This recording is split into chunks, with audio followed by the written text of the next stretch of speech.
good people, welcome back to another episode of Let's Be Real. We're coming off the back of morale boosting victory in Morocco at the Club World Cup, where literally all our guys were back in the goals and back with the fancy flicks and one touches. And yeah, we're back to business in the Spanish La Liga. We're gonna face bottom of the league, Elche. But before we dive into that, firstly, let's get a feel of how the panel is doing today.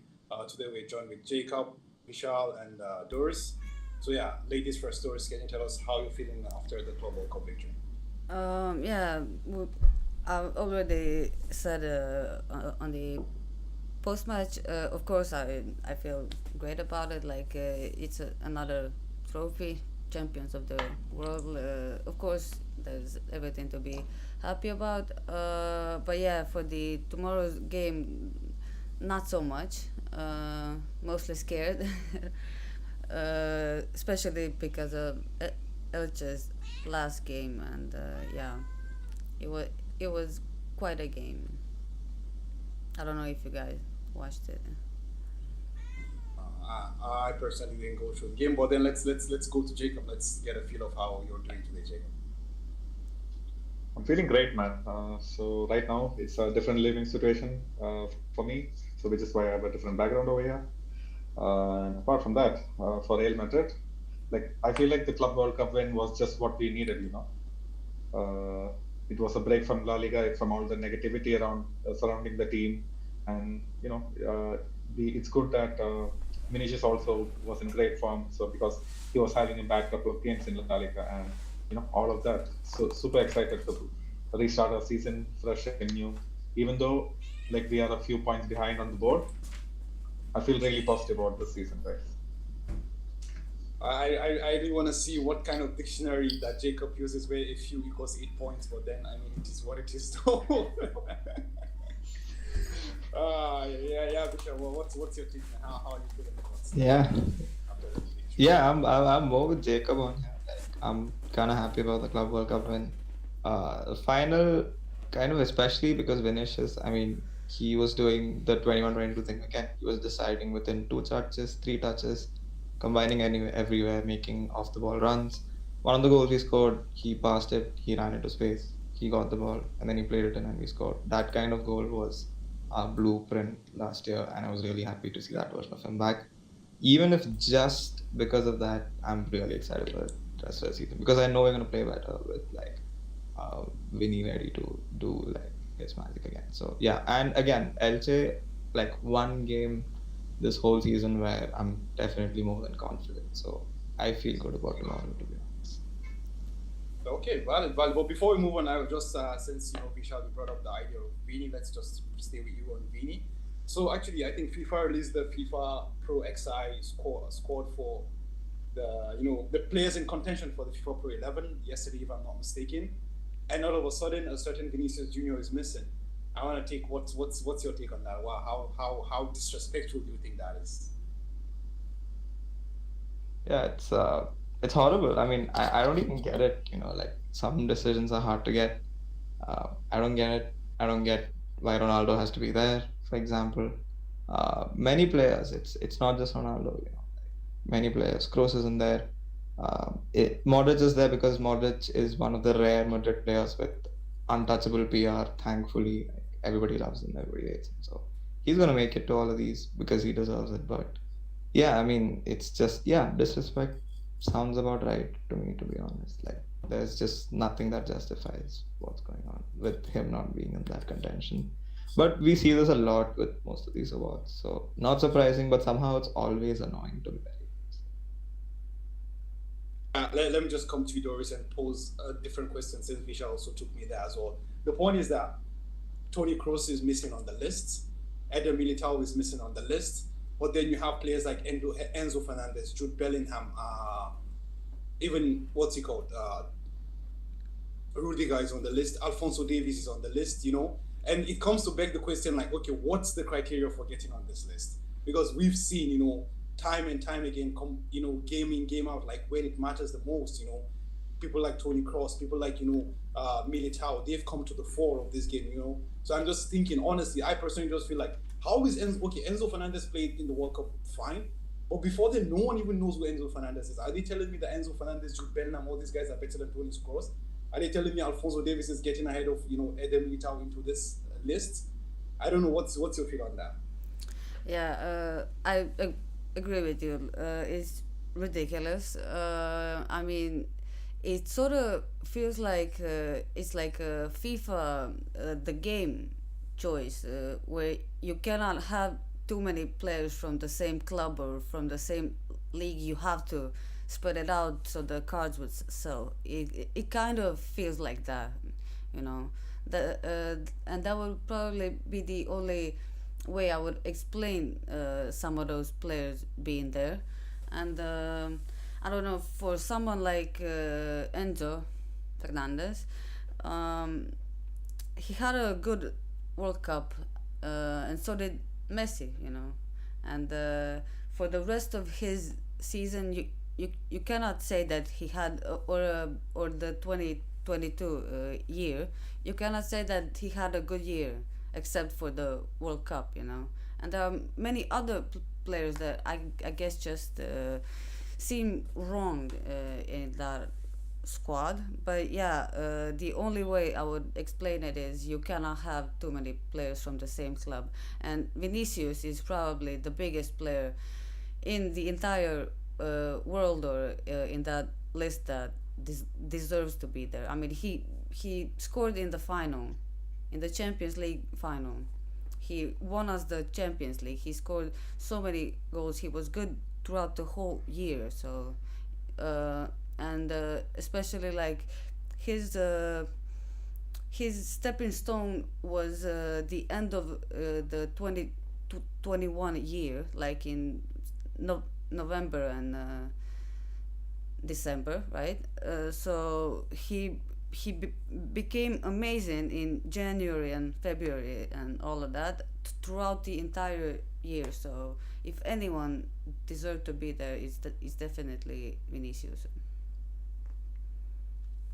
Yeah, again, still on that. Let me just give Jacob the last word on it. So Doris is kind of saying like maybe they don't want to have compile a lot of players from Real Madrid into this into the squad. Maybe that's why. Well, I feel like it's just more of a Real Madrid bias because if you guys could recall very well, we had years where we had 11 players from La Liga, 6 from Barcelona, 4 from Real, and 1 from Atletico. So that's 6 players from Barcelona alone. I just feel like when it comes to our team, like in giving our players the flowers, there's always this kind of bias because honestly, like I I personally would put even Ferland Mendy in there before I put Alphonso Davies because I'm just trying to remember like what was the memorable performance of Alphonso Davies. Okay, fine, he got Canada to the World Cup, but I mean that's not just it. That shouldn't just be that. But I think also it might just become a lot of this people who do these selections or lack thereof, like also they have such limited exposure to La Liga, honestly, because this is just the thing. Like La Liga hasn't marketed itself very well. But I don't know. Do you think there's a Real Madrid bias out there among the voters or not? I would say it's not a Real Madrid bias. Oh, am I freezing? You're good. You're good. Okay. So, I don't think, okay, Real Madrid bias is one thing. It's a can of worms that I don't want to open right now. But I would say it's more of a recency bias because people are all around the world are going to see this list and then think that these are the best players in this world. And then most people have witnessed the World Cup, and that's where it comes in, right? If you don't put Enzo Fernandez in, if you don't put these World Cup stars who performed really well in, then people start to question your list. So I feel like it's basically a PR stunt. And anyways, like we shouldn't really give much weight to these type of lists. At least that's my opinion. Yeah, well said, Jacob. Well said. I mean, that's also something like it's a very valid point. The World Cup is still very much fresh, in the back of people's memory. So, yeah, I think that's why also I just feel like even the FIFA best award is gone from Benzema right now because I think people are just gonna vote based on what they saw, and it's most likely gonna be Messi fans doing what Messi fans do. So yeah, it is what it is about that. Well, anyways, back to the small affair of a La Liga game on Wednesday nights. Against Elche. So yeah, before even we started, I was just saying like, how is it possible that Elche has lost 13 consecutive games, and then all of a sudden blew Villarreal out of the water? Like as Doris was saying, like it got her even scared. So I was just gonna go to our La Liga expert, Michelle. So can you just walk us through the whole shambolic season that Elche is having right now? Yeah, basically Elche is just very outright been the worst team in the league. I don't think they've played, let's say, bad enough to be on this state where they're winning their first game in like February or whatever. But yeah, some things that haven't helped are like changing managers. This is something that Deputy Alves did in the last season, where I think they changed 5 managers and they got eliminated. And it was no shock. You don't just keep chopping and changing managers. So now they got Pablo Machine, who has a history with La Liga. I don't know if he's made things too much better, but clearly, I mean, a very statement win against Villarreal. It was huge. Like it was kind of like they completely took the game to Villarreal. They had a very solid plan in place, good mid block, dynamic mid block, kind of like what Morocco was doing at the World Cup to Spain especially. And they just used that plan to completely take Villarreal and bunch of their really really good players completely out of the equation in a way that we weren't able to in a few ways. So yeah, I mean there's reason to be worried because they shouldn't just be beating Villarreal like that. But yeah, like the overall level across the season has been kind of low. All the managers sackings haven't helped, even though they have like decent players, right? Like I definitely don't think they're bad enough to be like in this state. But yeah, it's just happened. Like it's also happened that the other teams have stepped up. The teams that have gotten promoted have just been really good. So like in a season where there's very few free points, they've managed to get almost no free points. So yeah, like maybe cause to be concerned because of how well they did versus Villarreal, but overall, like it's not a great season for that. So I would be okay about tomorrow's game. Okay, Doris, do you share the confidence of Michelle? I heard a bit of doubt in your voice when you were talking at the very start of the show. Talking about the Villarreal game. Or what would be your take on the game tomorrow? You know what it is. When they played Villarreal, they had I think like less than 30% possession, right? And they scored 3 goals, and that's usually that is something that could happen to us, where we use a lot of our like midfield and our attack. We get nowhere. We do it again. We get nowhere, and then they score. That's pretty much it. And they've only scored like 15 goals this season, and I wouldn't be surprised if they scrape a 1-0 or something strange happens. But I'm gonna be positive and say that won't happen, and that of course we will get over it. I'm just Ah, saying that it's a possibility that it could happen, and it already happened. Like it's not something surprising. I mean that's a very very good point, honestly, Doris. I also can have that kind of. I can actually just picture it in my head right now. Having all the balls and all the possession and the shots and everything, and you still go and lose the game 1-0. And you still wouldn't even know how that happened. But yeah, I mean that's just what you said about their game against Villarreal. But I just wanted to come to Jacob now. Just post this to you as well. Like, so Jacob, the thing is, the funny thing about Elche is this: like, in our last 5 meetings, we had 4 wins and 1 draw. Okay, but unless the last game which we played against them in October, we've always had a very very tight game. It's always been 2-1, 2-2, 2-1, 2-1. That kind of game. And like considering the points that Doris and Vishal are actually making here, like, how do you see the game panning out tomorrow? Yeah, it's a strange story with Elche because at one point they used to be this really high pressing team, and the opponents used to fear playing against them because they had that home advantage. It was such a small pitch. It made it so tough for the teams to break them down. And we of course have been having close nicks against them, but but we've always managed to score against them and get out a win.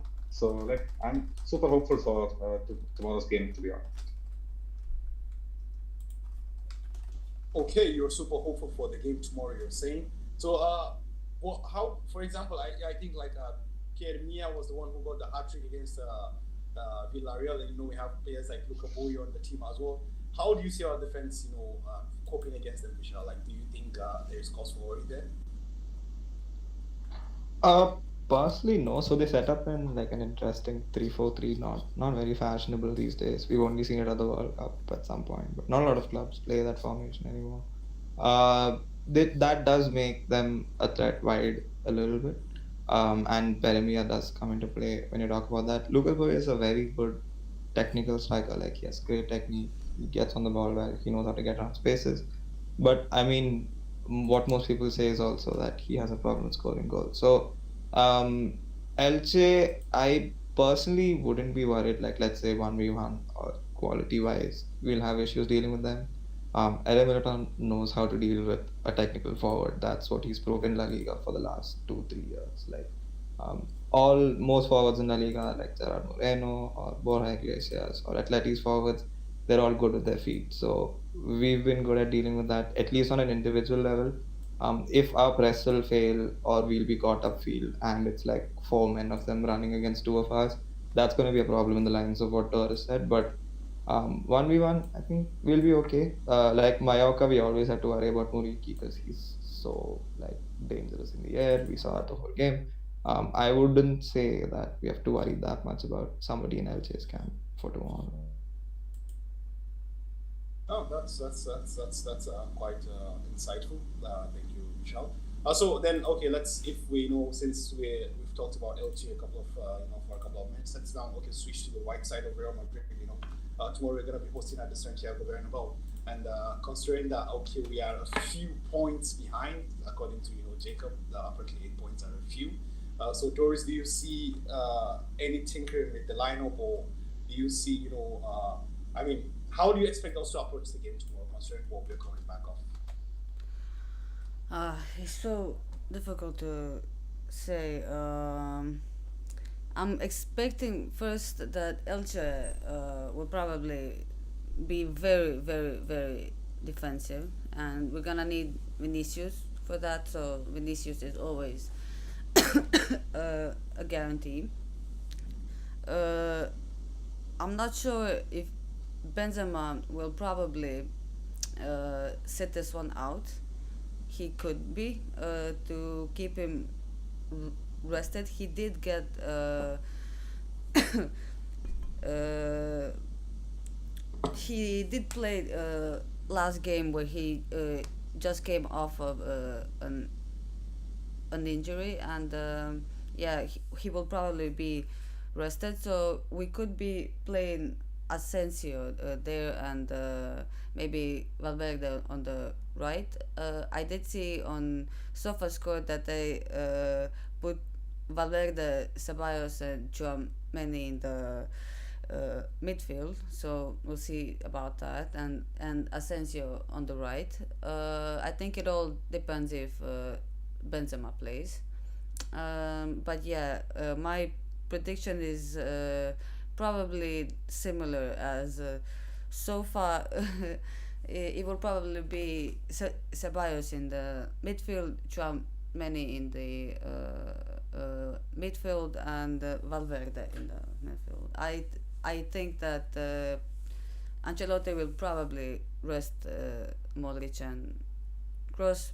I mean, we do have a big game up next. Yeah, Okay, so just yeah, go on. Yeah, just to interrupt, I mean, like Vinicius is actually out because of accumulated yellow cards, so he won't be in the squad. He's not in the Right. squad, if I'm not wrong. So that's one thing that's happening. Rodrigo then, And right? yeah, I, and I no guess, Kroos either yeah, in the Cruz squad. is not here. Yeah, so Courtois, Kroos, Vinny, Mendy, and Hazard are the ones that are not available at all.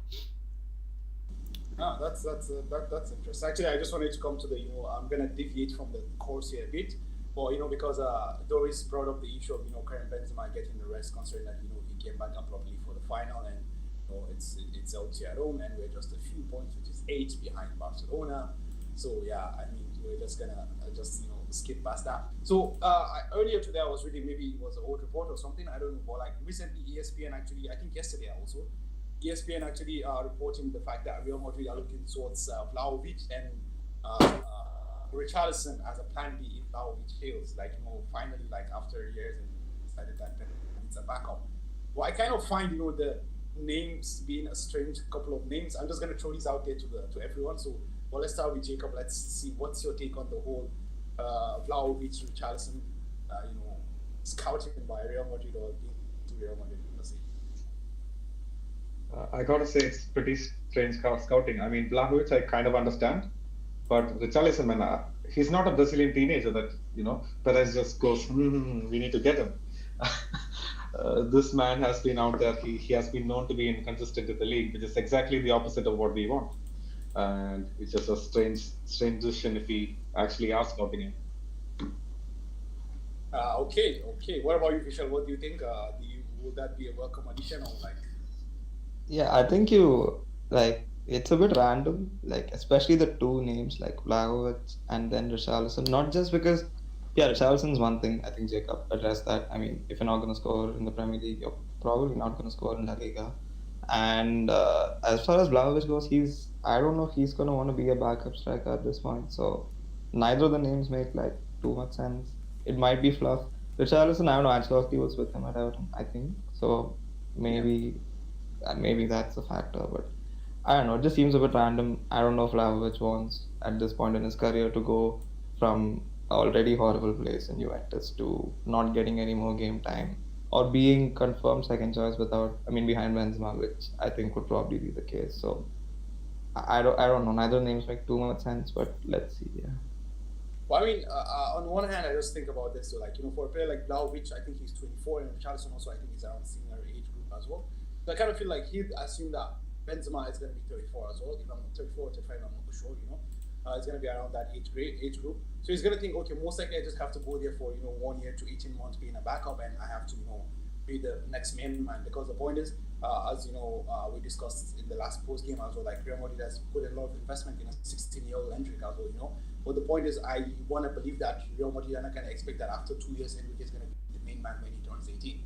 So he's also going to be his team, So I think that might also play in the back mind of the player like Vlahovic that, okay, like, obviously Karim Benzema is the best there is to offer, you understand? But if I play my cards right, in 16 to 18 months, I might be the starting striker for the best club in the world, But that's, that's another rationale to that as well. But what about you, Doris? Like, Vlahovic and the Peacock. What are you saying? The Peacock. But then, don't forget this, Doris. The one point also, like, which came across, one school of thought, which is a very logical one, is that if Richarlison comes to Real Madrid, he's going to be playing with his mates in Rodrigo and Vinicius Jr., also adding Eder Militao there, and also the future arrival of Hendrick. He's going to be very at home with these guys, So that might even bring out even the best in him. I don't know if you guys have seen Richarlison. He's someone you hate to play against, but he's definitely someone you want on your team. I don't know if you guys have seen that. So yeah. Yeah, the Peacock is obviously a really good player. Definitely, and we would definitely welcome him in our team, and we actually need someone like him, but I don't know if it's actually realistic right now that he comes. I mean, I would hope so, and it's nice that that he is Brazilian. It would sort of be funny that we get yet another Brazilian in our team, but it would help with the with the team and the chemistry. And for Vlahovic, I think it's a bit weird that we even talk about him right now, and it's only because of the things that are currently happening in Juventus. If those things were not happening right now, I'm not sure we would be talking about him. But of course, he would be welcome here because we really need someone to replace Benzema, and if we have a prospect in our team, he is only 16 years old, but he he will probably play, in 2 years for us, but no one guarantees that he's gonna play well, and that he's gonna be ready at 18 to be the main man and score so many goals and win us the league and the Champions League and all of that. So yeah, it's a big risk, and we definitely need, maybe if we don't get those players, we do need someone like them, because I don't think Benzema will play forever. That's basically it. Yeah, that's true. Very valid points, Doris. Like, I mean, about the Vlahovic thing as well. That's true. Actually, that's actually, what came to my mind as well is that, with Juve being out of the Champions League, I'm sure, like, Vlahovic's agents are gonna like let him waste his prime. I mean, the point is, he's not Italian. He doesn't come from Juve's academy, so he doesn't feel that sense of loyalty that likes of, Gigi Buffon and Del Piero felt in the past during the 2005 relegation hoping. So I feel like that's one of the reasons why I think his name will pop up on the market and the price might be considered. And actually, that's the thing. Like, I feel like Spurs paid around 60 million for Richarlison, and dealing with Spurs is like really really difficult with Daniel Levy. So I feel like Juve would need the cash because they need to balance the books. So like Vlahovic might be a bit more might make a bit more sense. But then on the other hand, I don't know what you guys think. Like, I feel like Vlahovic offers something so different to Karim Benzema that playing with Vlahovic it brings me back to the memories of Luka Jovic as well. Obviously, we've seen that Jovic even after Real couldn't perform. But I don't know, what do you guys think? Like, Michelle, what do you think about playing a striker like Dusan Vlahovic? Like, how does that alter Karim Benzema? Because as we all know, like, Benzema is not a 9; he's a 10.5, 9.5 kind of player. I don't know. What do you think about that? Yeah, I think this season Vlahovic has like really improved his link-up play. Like, I think it's something he's consistently focused on. Some level forced to do because, I mean, yeah, Allegri ball is what it is. So, but he has been doing a decent job. So I would say if like Benzema is closer to a 10, Vlahovic is closer to a 9, but he's shown more intent to link up and things like that. But as far as Vlahovic goes, provided he doesn't mind coming and playing whatever games he gets, I wouldn't actually mind the signing. I do get the Luka Jovic concerns, to be honest. I get that vibe, but I think Vlahovic definitely offers more quality. I would bet on him. I wouldn't mind betting on him, like as a club, to take us over this period, let's say. So yeah, I'm actually quite open to Vlahovic, to be honest. Um, That's Elamas in chat says Richie is a good player, but I don't rate him like that. For the crazy amount Spurs would be demanding, I'll rather go for Osimhen. What do you guys say? Oh man, we have to sell the stadium to buy Osimhen. Man. We don't have that money. I think if Spurs is difficult to negotiate it, I think it's gonna be very very difficult to get Osimhen from Napoli, because I don't know if you guys know this, but Napoli spent around 80 million euros to purchase Osimhen in the first place, including add-ons. So I mean, if they're spending that already as a base fee, then how much would they sell Osimhen for? So I actually feel, although I like Osimhen a lot, honestly, I really do rate him a lot. But I just don't think that Real Madrid are gonna make that such investment into strikers. Like, I think Osimhen is 21 or 22, and like Hendrik is gonna be 16, 17 in the summer as well. So I mean, I don't think they're gonna make that much investment onto strikers of almost in the same age bracket and something like that all at once. So I feel like players like Vlahovic and Richarlison, has been said, might make more sense. But yeah, I mean, Osimhen is a very good shot, and plus he's Nigerian, so I mean, we want that. I mean, there's no Nigerian who's ever played for Real Madrid, so we're the first time for everything. Anyways, away from the deviation. So, do we have any other comments in the chat box? Let me see. The problem in La Liga is that seems player Madrid to die. Okay. Hi, nice to meet. Hopefully Benzema plays. We need him firing in all cylinders. He's like an old diesel engine, needs started up and running for Liverpool. Yeah, I agree with you, but I don't think he will play in tomorrow. He Yeah, needs a rest. Yeah, Jacob, let's throw this. Actually, after the final, we had this discussion actually with the guys as well. Like, I think you can also attest to this. Like, Karim Benzema is this kind of striker who needs to build into form. I think it's general for all strikers. Eventually, like they need to build into that form. So we were kind of discussing that. Do you want to rest Benzema and let him gain full fitness, or do you want to bring him on and manage his time play so he builds form into the integral part of the season? And as we know, like we have no sub to Benzema, and whenever he's out, the level of play drops. So I mean, what would be your verdict? Like, if you're a coach, like how would you tread the Benzema line? I mean, it doesn't make sense to wrap up Benzema up and goal because it's a crucial time in the season.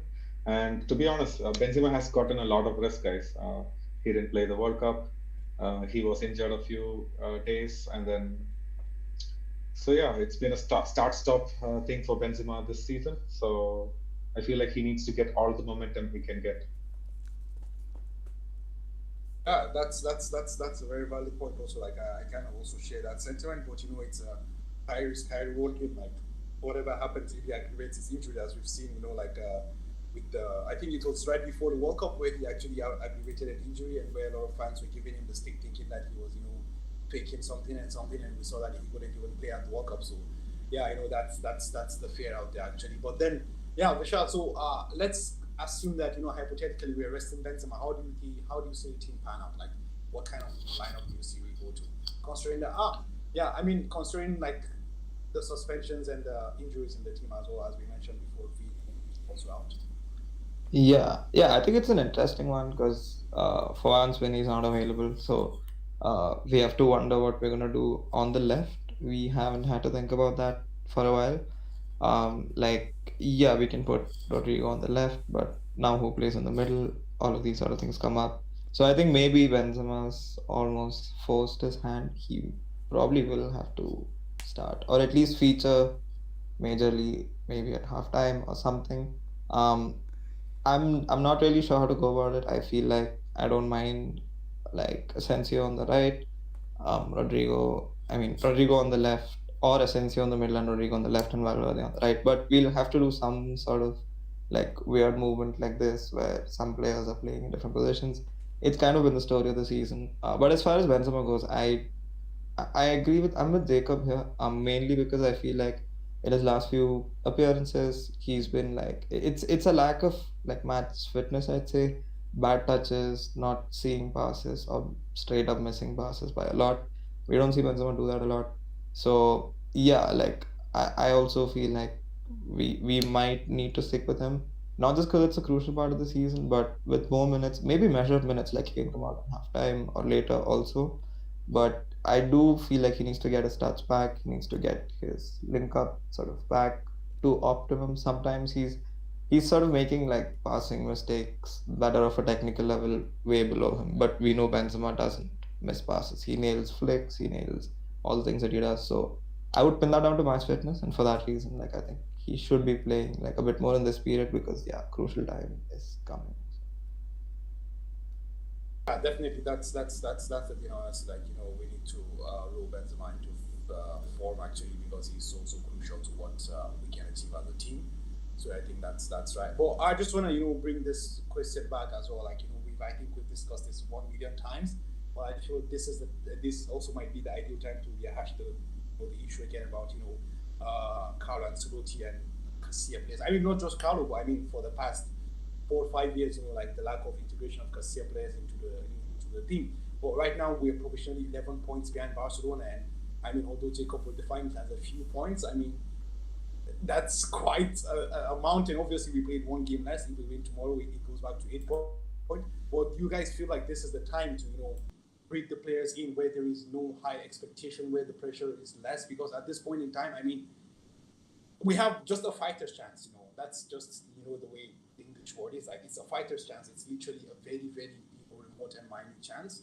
I don't know what you guys approach will be for this. So I mean, let's start with you, Doris. Like, is it the time to bring in this? I mean, we have strikers like Ike Bravo. We have the fan favorite Arribas. We talk about likes of Vinicius Tobias. And actually, I was having a discussion with someone earlier today, and he actually brought something out to me, which actually I don't know how true it is, but he told me like last year Xavi actually tested out Balde a bit. He wasn't playing him always, he was giving him a chance here and there, here and there, here and there. And we saw how important that was for Balde and how he had a breakout season this year. So actually that also got me thinking like for players like Vinicius Tobias, for example, maybe this might be the time to test him here and there, just to see to get a feel of what he can offer, and then based on that you can eventually make a decision on him in the summer or lack thereof whether you're going to bring in a replacement or a substitute for for Carvajal, or you're going to just rely on Vinicius Tobias. And also we also have to think about making his loan permanent or sending him back. So there's also that as well. So yeah, Doris, what do you think? Is it the time to fill out the youngsters, or is it just regular suspects?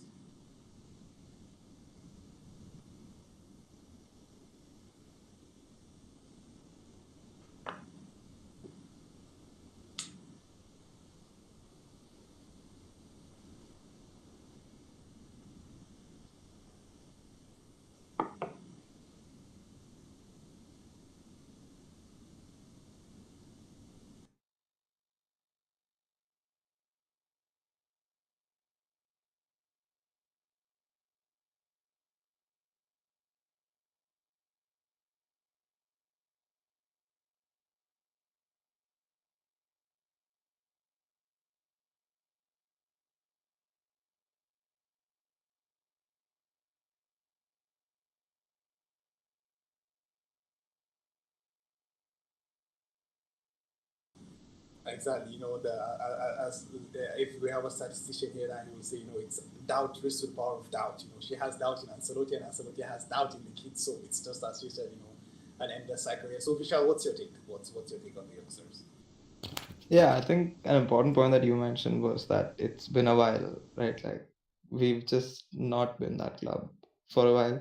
I think at some point this came up on the panel, like one of my first panels here, and I still maintain the position I took there, which is I've just sort of accepted it. It's not gonna happen.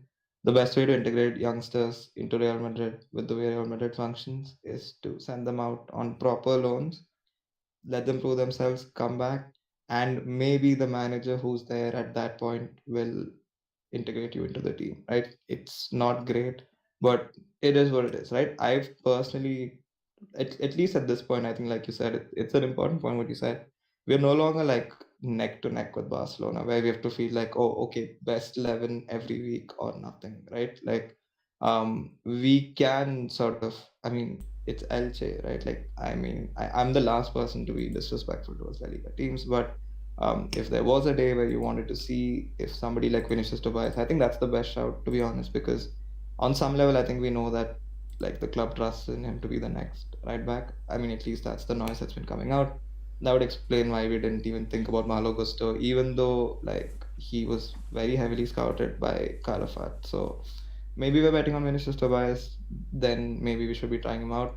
But I don't see it as a problem generally because this is just how the club runs. It's been this way for a while. We are not Barcelona. We're not going to give chances to Balde. If Balde was on our team, he would probably be in Castilla still, which is what it is, right? I mean, even if Arribas gets promoted now, next year we're going to go by, maybe if we go by Koeman or some right winger, Arribas is not going to get time again. So we go aggressively in the market, and this last 2 years especially we go aggressively for young talents. We go outside, we look outside, we see who are the absolute best. That's how we get Camavinga, Tchouaméni, Vinicius Rodrigo, hopefully Enric. But that's just been our strategy for a while. Even Casemiro, like all of these signings have been kind of like that. So that's been the model for our success. It's not great, but I've learned to like live with it. I'll just put it that way. Yeah, so let's finally come to you, Jacob. Like, do you think this youngsters are the army to just bring back those few points you talk about? Like, are they strong enough to win back those few Um, okay, I'd like to play the devil's advocate here, and let's say how Carlo Ancelotti thinks about this game, right? So let's say we start a bunch of youngsters, or we give the youngsters a lot of minutes, and then we get into some sort of a losing position. That would be really bad for our Champions League campaign.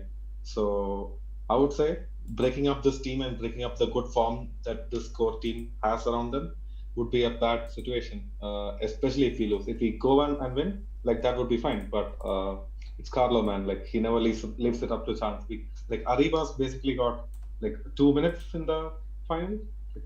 What was that? So it's what it is. Even if we are winning, I don't think Ancelotti is going to take a chance. And that part I would fault him, but I wouldn't expect. I wouldn't want to start any of these youngsters as well, just because we are having a crucial Champions League game coming up, and we don't want to lose our mojo.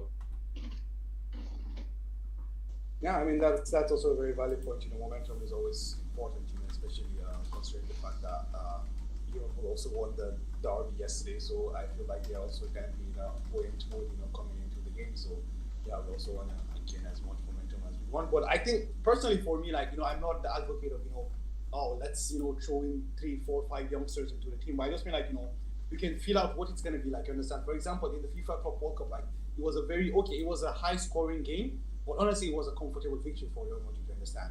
I mean, considering what, Arribas had done in the semi-finals, you might expect that, okay, he might have an appearance again as well. But if you guys actually, if anyone was watching the post-match of the semi-finals, I was laughing at, Tony, because I knew that Arribas isn't going to come back. No. I mean, as Jacob said, like, this is not what we do. And as Vishal said as well, like, it's just best to remove your mind away from it and just accept that, okay, this is what it is. And you will not get disappointed. And you will not have headaches, and all that. Well, yeah, I mean, personally for me, I just feel like, at certain points in time, and you might, just want to throw in one of them, just to, not 2, 3, 4 at once, just, for example, as we said before, maybe you want to throw in a Vinicius Tobias because already you have Fede Valverde, so it's going to be like, a kind of a guide for him as well, because as we know, Fede is an ever hardworking player, even if his output is poor or whatever it is, you can never take away the hard work from a player like that, So you might want to see how that feels. Might want to see how it works with Sergio Arribas, throwing Kroos and Tchouaméni to play in the team, so he can have, that feel of that security as well, But it is what it is currently right now, so we can't say anything too much about that. But I think we've ranted a lot about what is and what is not. So I mean, let's just go to predicting the last starting 11. So maybe we can start from the goalkeeper. I think Courtois should be back if I'm not mistaken, right? Or I think he's out still. He's out. He's still out. Okay, so we still have Looney in goal then. I mean, yeah, we're fine with that. Doris, what do you think the back four is going to be like? Or first, let's say the CB player, the 5 and 6, who do you think they're going to be? Think about the First of all, except Mendy, who else is injured this time? Anyone in the back line? So for tomorrow's tomorrow's, for the final, if I'm not mistaken. yeah. So for tomorrow's game, these players are out: Vinny, Kroos, Courtois, Mendy, and Hazard. So everybody else is available in the back line or otherwise. Okay, so chances of Militao and Alaba, maybe, will we see them back? That could be something, but it would be the first game back, so we'll see what happens. It's difficult to predict because we don't know their condition right now. But yeah, I mean, I would expect if both of them are happy to be Mendy and Alaba to finally get back to playing, and we do have 2 games that shouldn't be as difficult as the bunch that we have ahead of us. So now would be the time for that. But that leaves a question if we're gonna play Camavinga again in the left back. We could say that we can play Nacho in the left back position, but that's mostly people just throwing the things around. I mean, it would be nice to be safe in the defense. Camavinga has been good, but yeah, he had some errors, especially one where it ended in a penalty. So yeah, our backline, my guess would probably be maybe Alaba at left back with Rudiger and Militao playing in the back. But we will see. I doubt it. Alaba doesn't like to play there doesn't want to, but mostly it's not about what you want. It's about the team, and if that seems like the best thing to do to Ancelotti, I'm sure he will go for it. And it would be nice for Alaba to finally get back to playing. Yeah, that's a very valid point actually that you made there. So I mean, it's gonna be interesting to see how that dynamic works out. Is it gonna be Camavinga? Is it gonna be Nacho who plays there? And also, it's also a wildcard shout out to David Alaba. So one might think that this is a game that might not involve a lot of defending. So David Alaba, just running down the wing, considering the fact that he might be out. So Vini is out definitely. Sorry. So I mean that might be an interesting one, but I don't know what do you guys think about the fullbacks? What do you think about the fullbacks? Is it gonna be Alaba? Is it gonna be? I think most likely Carvajal is gonna start. I guess. I don't know. The left back might be the most interesting one. Yeah, I think fullbacks. I mean, I think Carvajal should start. I think, like Jacob said, some players have to sort of get back into form before we enter the Champions League phase. And I think in the back line, Carvajal and Alaba at centre back are the two sort of people who need to start playing in that position again. Hopefully better. It should be better tomorrow. So yeah, I wouldn't mind putting Carvajal there. I would keep Camavinga at left back just because he's been good. So stay there, right? Like it's been working out. I think Alaba needs to start playing games at centre back because we need him at centre back against Liverpool. In my opinion, it has to be Militao Alaba. So yeah, I would put Alaba in the middle, then Carvajal out wide on the right, and Camavinga as the fullback. I think that again has been forced by No Mendy. Nacho again, like Doris said, maybe a bit of an outside shout. Like maybe it's just people like she said throwing names around. But yeah, maybe that's an option. But I think Camavinga will probably start at left back. Yeah, that's a fine shout. Honestly, I mean, people are just always kind of throwing names out there. We are fans, so we're just gonna chop and just cut and chop and see what it looks like and what it doesn't look like. Well, I mean, that's fine for the defensive lineup. Let's not waste too much time there. Jacob, what do you think about the midfield trio? Guys, what did you mean? It's just people are just throwing names around, and then you just didn't mention like the most important player in our backline, Lucas Vazquez. Actually, I'm assuming that because Dani Carvajal is back, so I'm just assuming that he's been out for a while. So I think it's gonna be a build up for fitness for him as well. So I think he needs that game because we don't know what we're gonna go up against. And I don't know if you guys have seen Darwin Nunez, like he's just pure chaos. I mean, he's chaos without productivity, but he's just still chaos actually. So that's the thing about that. So we need Dani Carvajal to at least have a sense of recognition of space and time again before it's Liverpool's turn to play. Yeah, that actually makes sense. Yeah, even if Carvajal actually doesn't need a rest, I would say we can keep Lucas Vazquez for the maybe right winger position as a sub. I know he hasn't played that position in a really long time, but we are really short on wingers at the moment, especially with Hazard out. Oh, huge mess. Yeah. Very, very indeed, unfortunately. Okay, but to get back, we were discussing the midfield. I guess Cruz is out, so that leaves us with we need someone to control the game, and my choice for that position would be Ceballos, especially combined with Modric, especially since we already mentioned Camavinga is also going to be starting at left back. We have pretty much our midfield decided for us. It's Ceballos, Modric, and Tchouaméni. Yeah, that's actually true. That's true. But I mean, it depends on what happens with Eduardo Camavinga.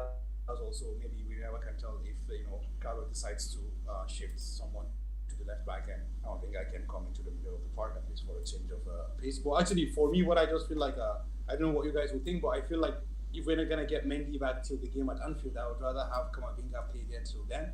So at least he has more. I mean, the more time he spends, because for him it's on job training, right? He's learning on the job. So the more experience, the more time you get on the job, the more experience you get, and the more you're better able to cope with that. So yeah, I mean, we're left with the forward line, and that's where I guess most likely we're gonna have to see a lot of tinkering there. But I want to assume that we all agree that the right winger is going to be Fede Valverde. So we just left with either Benzema playing or not playing, and that depends. If he doesn't play, then it's going to be Rodrigo, or how is that going to pan out? I don't know. Doris, how do you see that happening? Considering the fact that Vini is out of this game, how do you see going with the forward line? Yeah, I mean, we would expect Rodrigo to play on the left, and he deserves it finally to play in his own position. But yeah, I agree with you actually that Benzema will be rushed. I mean, um, we don't have much of a choice if Vinicius isn't there, and yeah, it will probably be Rodrigo with Benzema and Asensio. I mean, that is the easiest way to predict it. But it's Ancelotti, so we'll see. If Vinicius was there, we would say Vinicius immediately. Rodrigo wouldn't even come to mind. So yeah, we'll see. Yeah, that's But he does deserve to play in his main position, and I mean, we are very used to just choosing a 4-3-3 as fans immediately, and maybe there is a different formation that we could play that could utilize him more on the left side, where he's better.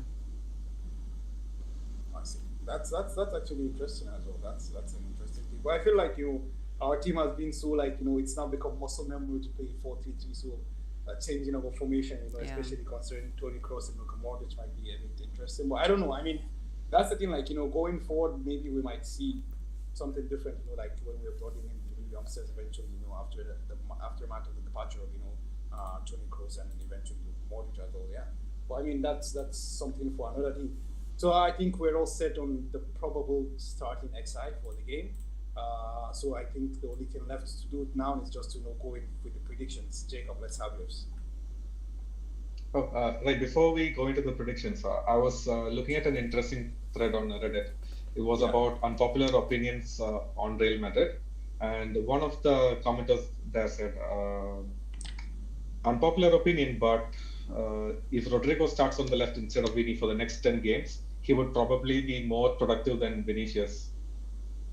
Do you guys agree with that? Like, is Rodrigo going to be better for us on the left wing than Vinicius? I think I personally will go with the team that I guess we never can tell, because the point is Vini has done it and we've seen that he can do it. And the point is that I think we will most likely never get to see Rodrigo. So I mean, it's just a game of what if and what if not. So it's just, I don't know. I just can't see that happening honestly right now, because Vini has been. I mean, also it depends on how you define productivity as well. Because the point is, for example, when you check a player like Eden Hazard when he was in his prime at Chelsea, he never won any accolades for being the best assister or like the best goal scorer. But everyone could agree that during his time in England, he was the best player in England. You understand? So I think it might be something very similar for Vinicius and Rodrigo as well. Like, while Rodrigo might have more output in the sense of scoring more goals and creating more chances, I still believe that Vini will still be the player who people will go and buy match tickets to watch. I don't know if that answers that question, but this is just what I feel. Oh yeah, totally get that.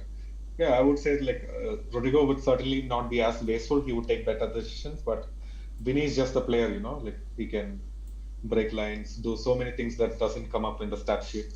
Exactly. Yeah, I think I'll actually play devil's advocate here.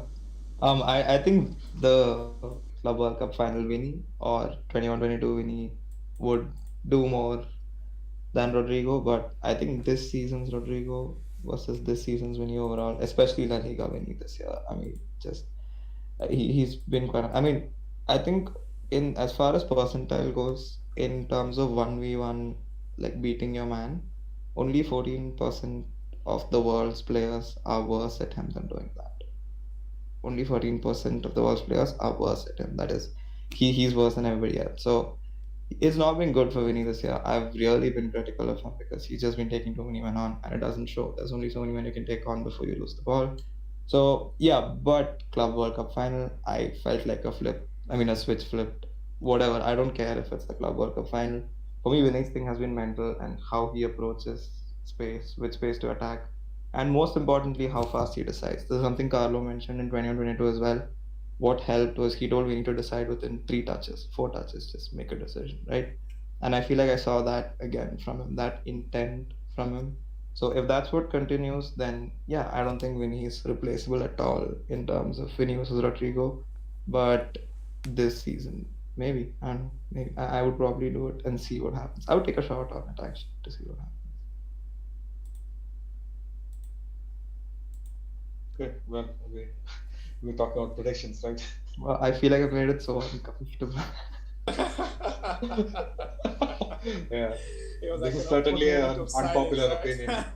Yeah, let's go. Yeah, man, it's cool, man. It's cool. Well, I mean, that's the point. Like, that's it's as you said, like, it's an unpopular opinion. So I mean, that's it to create a sense of awkwardness, and that's why it becomes an unpopular opinion. Actually. Yeah, you gotta have that one guy.